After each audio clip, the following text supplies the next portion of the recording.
Dapat i-regulate ng gobyerno ang artificial intelligence. Yan po ang laman ng datos na inilabas ng Angus Reid Institute Matis. Ito ilang araw bago ilabas ng Canadian government ang kanilang bagong AI strategy. Ang pulso ng komunidad sa usaping AI sa ulat ni Teresa Redula. Ilang araw bago ilabas ng Canadian government ang bagong artificial intelligence o AI strategy nito, nakausap ng Omni News ang ilang Pilipino sa Scarborough, Ontario para alamin ang kanilang saloobin sa litratong ito. Yeah, it's Bruno Mars, right? Oh, okay. And was that you? Yes! Sala niyo po si Bruno Mars? Of course. Oo. What do you think about this photo? Bagay kayo. In-upload ko ang simpleng selfie na ito sa isang AI tool. At matapos lamang ang ilang segundo, nag-generate ng bagong litratong mistulang naka-meet and greet ko si Bruno Mars. Mistulang totoong litrato na ayon sa isang bagong survey, nakakabahala para sa dumadaming Canadians. Actually, ito pong picture ay generated ng AI.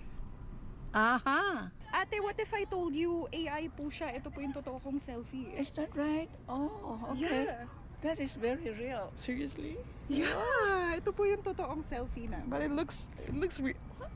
Pero ang ilan sa aming mga nakausap, Photoshop. Mukhang totoo. Mukhang totoo. Concerning po ba yun sa inyo? Medyo. Nakakatakot ah. Bakit po? Because like it looks real.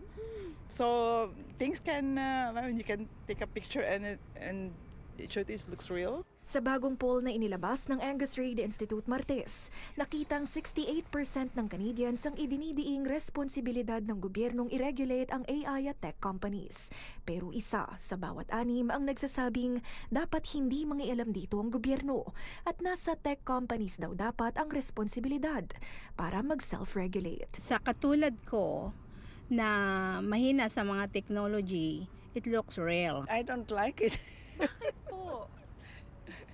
because it's not real. After you told me, It is becoming a bit of an issue, obviously, especially when it comes to news and the disinformation, misinformation, a lack of regulation on the information that is shared on news feeds that aren't tagging whether content is AI generated. Ilang araw bago ang anunsyo, ayon sa Artificial Intelligence Minister, tututukan daw nito ang pagbuo ng tiwala sa AI. Yeah, we'll talk about that in the strategy. There's lots of ways that we will make sure that we're protecting Canadians' privacy, their data, children, making sure Canadians are empowered to build the trust. Trust absolutely vital. Ayon din sa poll, duda raw ang maraming Canadians sa kakayahan ng anumang gobyerno na masasabayan ang mabilis na pagbabago ng teknolohiya, kumpara sa 14% na naniniwalang kaya ito. New technology can be used for public goods.